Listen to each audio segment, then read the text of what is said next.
Bien, buenas tardes, estudiantes. Nos hemos dado unos minutos. Tenemos como 8 participantes. Y reitero mis disculpas.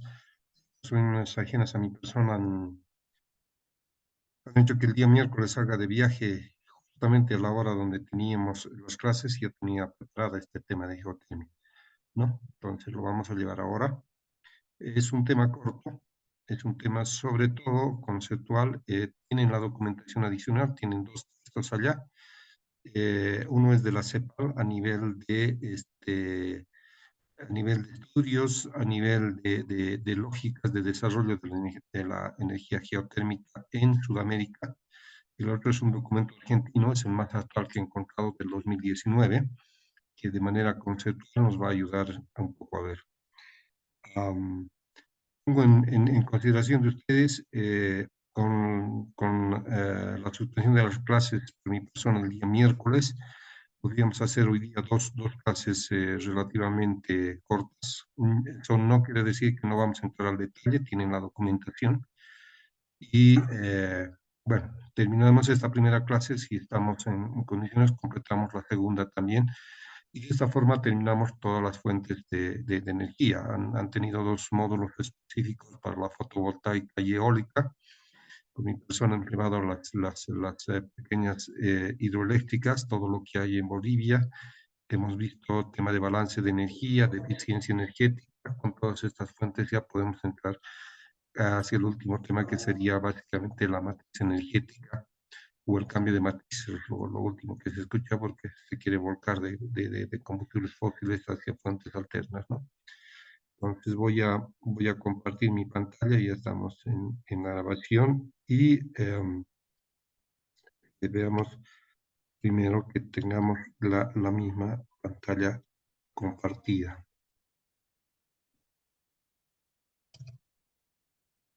Ya, ¿pueden ver mi pantalla compartida? Sí, Perfecto. Eh, como les decía, este tema va a ser un tema más conceptual. Vamos a ir hacia las definiciones: geotermia y generación de electricidad. La etimología de la palabra geotermia deriva del griego geos, que quiere decir tierra, y de termos, que significa calor, o calor de la tierra, ¿no? La geotermia es una rama de la geofísica. Estudian los fenómenos térmicos del interior del planeta y de los procesos requeridos para la explotación industrial de ese calor para la producción de energía eléctrica y otros usos. La energía térmica proviene del calor que se desprende desde el núcleo incandescente de la Tierra a través del manto de la misma y hasta la superficie. La otra parte de ese calor se conforma de procesos de desintegración radiactiva en el manto y que también libera energía. Entonces, bien, acá vamos a tomar del texto lo que nos dice es la explotación industrial del calor para la producción de energía eléctrica y otros usos. Sencillamente es impresionante los usos que tenemos con el tema de la geotermia. Mi presencia en el Ministerio de Hidrocarburos entre los años 2012 y 2014, he tenido la suerte de estar en contacto directo con especialistas de geotermia que venían a ver el proyecto, venían a analizar y hacer la asistencia al proyecto Laguna Colorada. Para ustedes, quienes no conocen el proyecto Laguna Colorada, es el primer proyecto de generación de energía, y hay una generación, eh, llamemos inicial, llamemos piloto, en Laguna Colorada, en casi la frontera con Chile, en el departamento de Potosí. Este proyecto data de hace 40 años, de 1980. Hay mucha documentación, puedo compartirles de los estudios de este, de este proyecto de Laguna Colorada. Entonces, bueno, no era tanto hablar sobre lo que es un poco la historia, porque ya el proyecto se ha desarrollado, hay estudios finales y hay diseño final. Lo último que puedo comentarles del proyecto se estaba viendo, y mi persona tenía que ver con la línea de retiro de energía o de interconexión hacia Laguna Colorada, ¿no? Atravesaba el Salar de Uyuni, las lagunas de colores, la Laguna Verde, Laguna Colorada, y habían efectos ambientales muy particulares de la zona, como es la fauna, sobre todo la fauna de flamencos, que bueno, parece anecdótico, pero las líneas tenían que tener algunas particularidades o tener algunos diseños muy particulares, porque los flamencos volaban a esa altura, en 70 y 60 metros, y era un efecto crítico el tema ambiental. Me refiero más a los otros usos de la energía geotérmica, porque este producto del vapor eh, da usos al tema de cultivos de flores, cultivos de hortalizas, todos los procesos donde se pueda tener microclimas y que permitan la circulación de vapores de temperaturas intermedias, ¿no? Entonces, no es solamente una aplicación exclusiva al tema de la energía eléctrica. Sigamos al tema. Bien, como pueden ver acá, ya está el detalle básicamente del origen del calor, el decremento radiactivo y el calor residual, la formación del planeta en un 48%. La energía calorífica estimada al interior de la Tierra es 12,6 por 10 a la 12 electronjulios, ¿no? La energía calorífica de la litosfera a 50 kilómetros de profundidad está entre 5,4 a 10 son 5,4 por 10 a la 9 electronjulios. El flujo de calor es 1.388 electronjulios el año. No, bueno, esto no lo puedo interpretar, entre menos 3,15 en continentes y 1.073 en océanos. Ya. La palabra geotermia se refiere en términos generales al calor natural existente en el interior de la Tierra. Sin embargo, desde el punto de vista práctico se lo denomina así al estudio y la utilización de energía calorífica que por combustión a través de la roca o transportada por fluidos se desplaza desde el interior de la corteza hacia niveles superficiales de la misma para formar yacimientos geotérmicos. El conjunto integrado por la fuente de calor, el fluido y la zona cortical, donde se almacena o circula el fluido, se denomina sistema geotérmico. La geotermia almacenada en forma de calor en las rocas y en los acuíferos situados cerca de la superficie, en ciertos casos, es susceptible de ser aprovechada mediante la perforación de pozos de hasta 3 kilómetros de profundidad en la generación de electricidad, calefacción, refrigeración, agricultura, acuacultura, industria, etc. Esto ocurre en condiciones rentables. El yacimiento de las instalaciones superficiales constituyen lo que se denomina el campo geotérmico. Acá ya está muchísimo más detallado las aplicaciones que tenemos, aparte de la generación de electricidad, la calefacción, refrigeración, agricultura, acuacultura, industria, etcétera. Acá tenemos básicamente lo que son los gráficos, desde la cámara magmática, que, bueno, a ver, hablemos que la parte de geotermia siempre está ligada a la vulcanología. La vulcanología es el estudio de los volcanes porque los yacimientos geotérmicos están cerca de volcanes o cerca de eh, eh, llamemos no manantiales, llamemos de ductos que permiten la salida de, del magma, del calor de la Tierra, ¿no? Están en esa línea, o sea, no vamos a encontrar mucho, porque llamemos un yacimiento geotérmico, digamos, en el llano, digamos, en áreas donde no hay volcanes, están asociados. Es más, dentro de la experiencia y dentro de lo que les comentaba, tuve la suerte de trabajar con gente del Ministerio de Hidrocarburos y en particular con la asistencia de KITA. Costa Rica, por ejemplo, Finlandia, son de los que más han desarrollado, Japón es de los que más han desarrollado la geotermia, porque básicamente están en la cadena de volcanes, ¿no? Entonces tienen ese recurso, llamemos esa particularidad del terreno que está asociada a la explotación de los recursos geotérmicos, ¿no? Entonces, bueno, en este gráfico tenemos un volcán cuaternario, un yacimiento geotérmico muy superior, apenas 3 kilómetros, área de recarga hidráulica del suelo, manantiales calientes y o fumarolas. También tenemos otras aplicaciones aquí, lo más conocido y con toda seguridad ustedes conocen las aguas termales en la carretera entre Oruro y La Paz, Izcachán y en Oruro, los balnearios de Obrajes, de Capachos, en Potosí hay muchísimos más.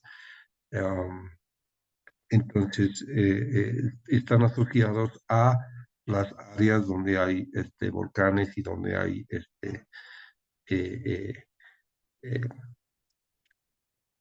donde hay básicamente cadenas que permiten la expulsión de los flujos mamáticos del interior de la Tierra, ¿no? Es una aplicación, digamos, casera, ¿no? Las aguas termales. ¿Mm? Acá tenemos un esquema cuaternario con una caldera volcánica asociada con una cámara magmática cuaternaria, ¿no? Seguimos teniendo el yacimiento geotérmico, que básicamente es un bolsón, y las fumarolas que se tienen. ¿Mm?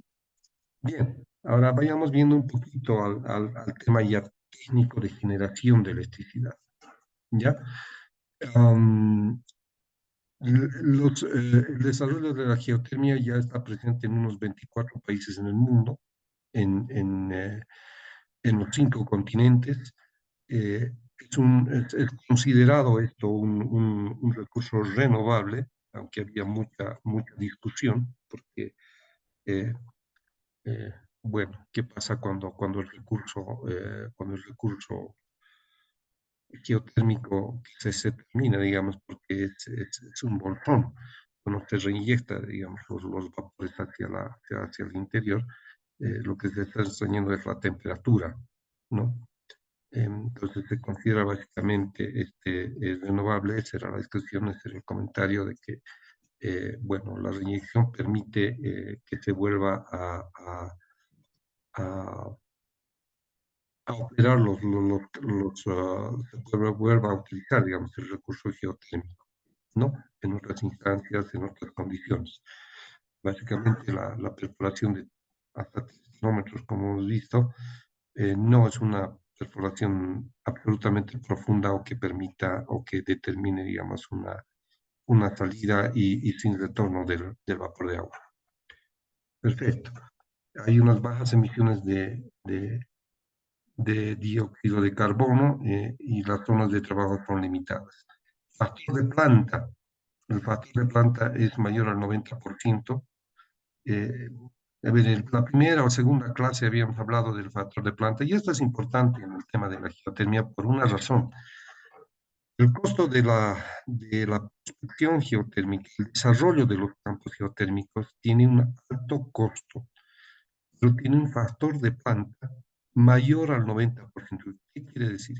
Que por encima del 90% en tiempo, llamemos de las 24 horas del día, están generando 23 o 22 horas. Es más, solamente se tiene las paradas de planta para mantenimiento de piping, tuberías, calderas, entonces todo el tiempo, todo el resto está asociado a una producción continua, ¿no? Básicamente por eso se valora como adecuado un campo geotérmico, que pueda proporcionar el vapor de agua en una forma continua. No, de nada sirve que tengamos el vapor por periodos, ¿no? Entonces, por eso es un factor de planta mayor al 90%. Los precios a estas alturas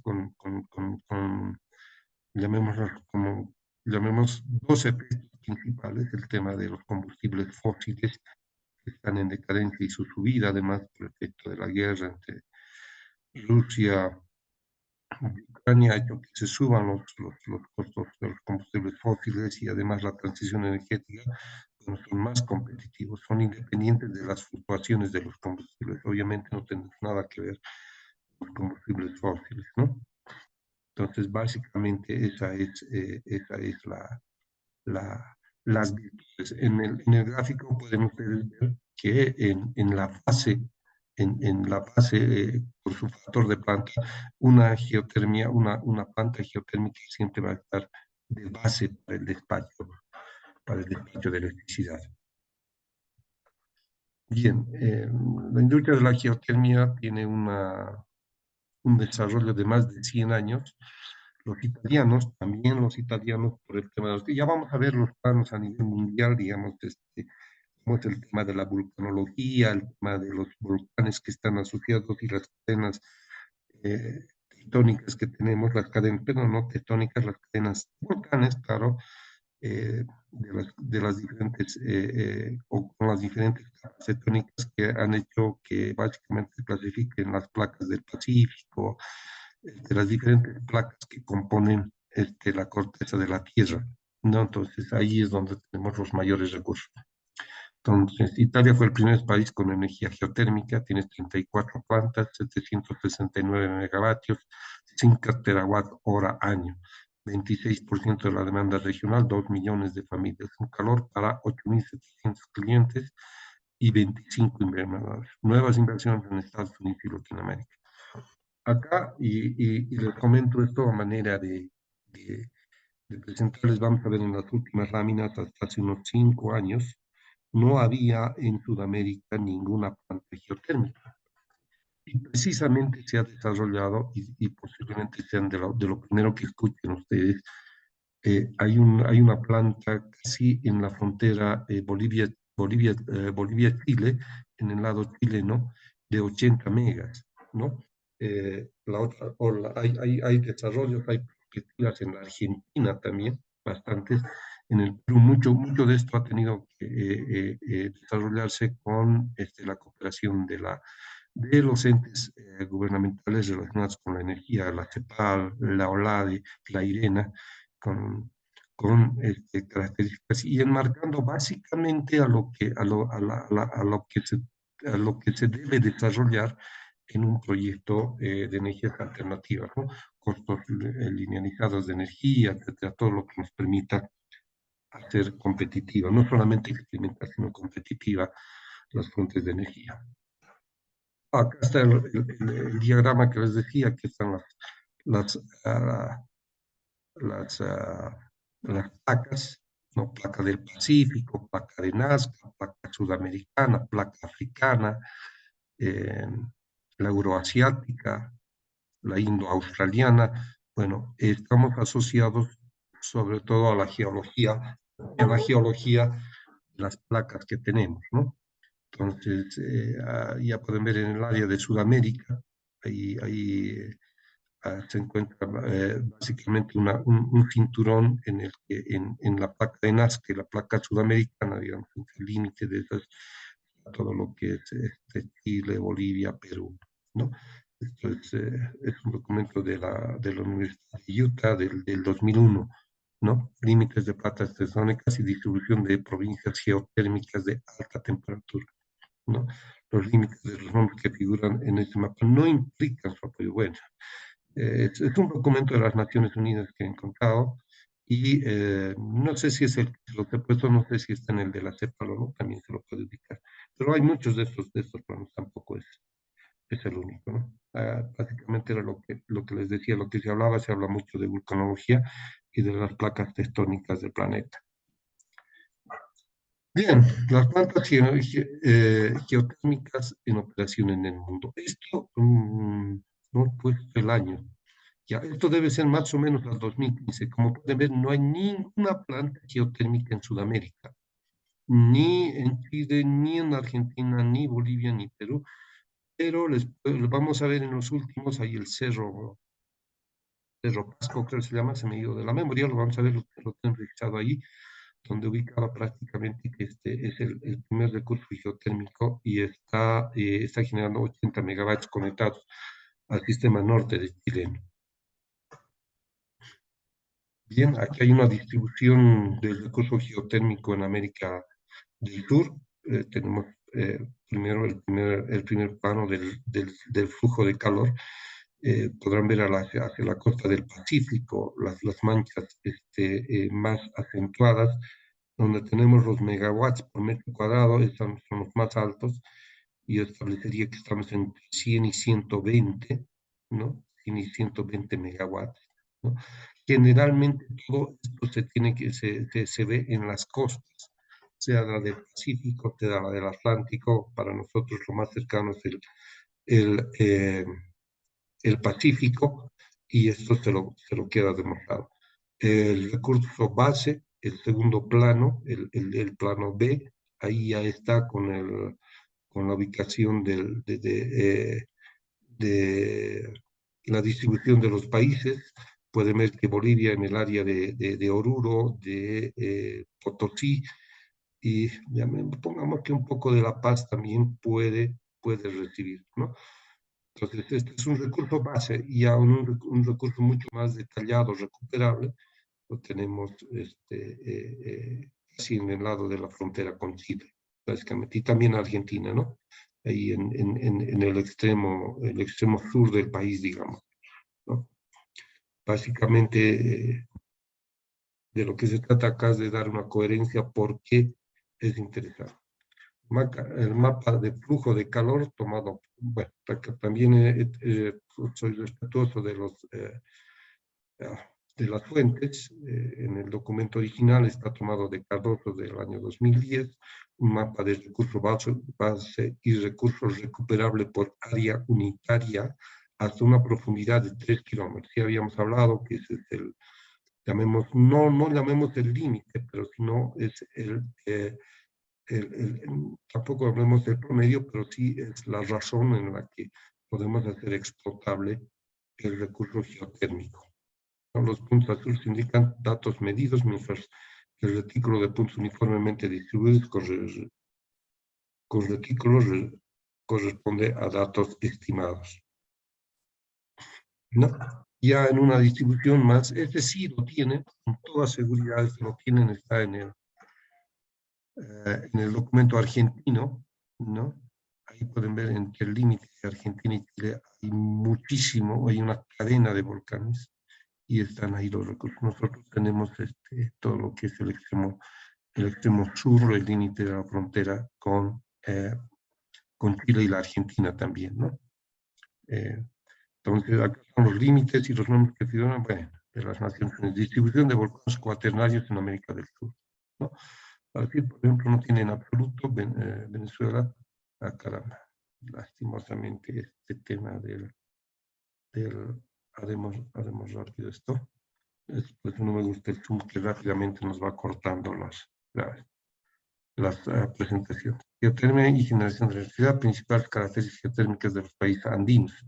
Ahí está Argentina, inicio de investigación del 71, Bolivia del 75, desde el 68, y bueno, originalmente, digamos, en principios del 21, Colombia el 68, Ecuador el 79, Perú el 75, Venezuela el 74. El potencial estimado en megawatts de 490 a 2010 de la Argentina, Bolivia 510 a 2500, Chile de 1000 a 2900, Colombia, ahí tiene la tabla para que dado que tenemos poco tiempo, ¿no? Acá están las fases de exploración de un yacimiento, de información disponible, evaluación de información de trabajos de gabinete, preparación y ejecución de un programa de investigaciones geocientíficas de campo y laboratorio, interpretación integrada de los estudios de definición del área o estudios de definición de geotermia, preparación de un programa de estudios de prefactibilidad. De hecho, son las fases de la 1 a la 4 correspondientes al proceso de exploración a nivel de reconocimiento, ¿no? Aquí tenemos las etapas, las etapas en ejecución. Yo lo he cortado la pantalla por si acaso, para tenerlo algo más pequeño. Tenemos las etapas de ejecución de un proyecto geotérmico, estudios de reconocimiento, prefactibilidad, factibilidad, desarrollo y explotación. Aquí tenemos la parte de la exploración que la hemos visto, ¿no? Como proyectos. Bueno, aquí ya tenemos algún nivel de inversión. Esto es el origen de Liliana. Tenemos la exploración superficial, la exploración profunda, la ingeniería y construcción y la operación de la planta. Las actividades de 1 a 2 años, conocimientos, permisos, geología, geoquímica, geofísica, modelo geotérmico, de 1 a 2 millones de dólares. Las actividades más profundas, ingeniería, perforación, geología de pozo, ingeniería de reservorio, de 10 a 30 millones para 4 pozos. La ingeniería y construcción, ya de 2 a 3 años, llamamos esto que tenemos uno más, pongamos 2 más 3, 5, más otros 2 son 7 años, lo mínimo que requerimos en tiempo, ¿no? Actividades de ingeniería, construcción, reservorio, perforación. Y la operación de planta, ¿no?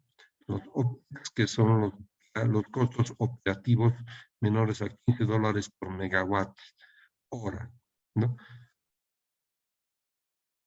Acá tenemos básicamente la geotermia, la generación de electricidad, son las etapas del proyecto y dónde es más caro, los pozos profundos, la experimentación superficial, la exploración profunda y la construcción de planta.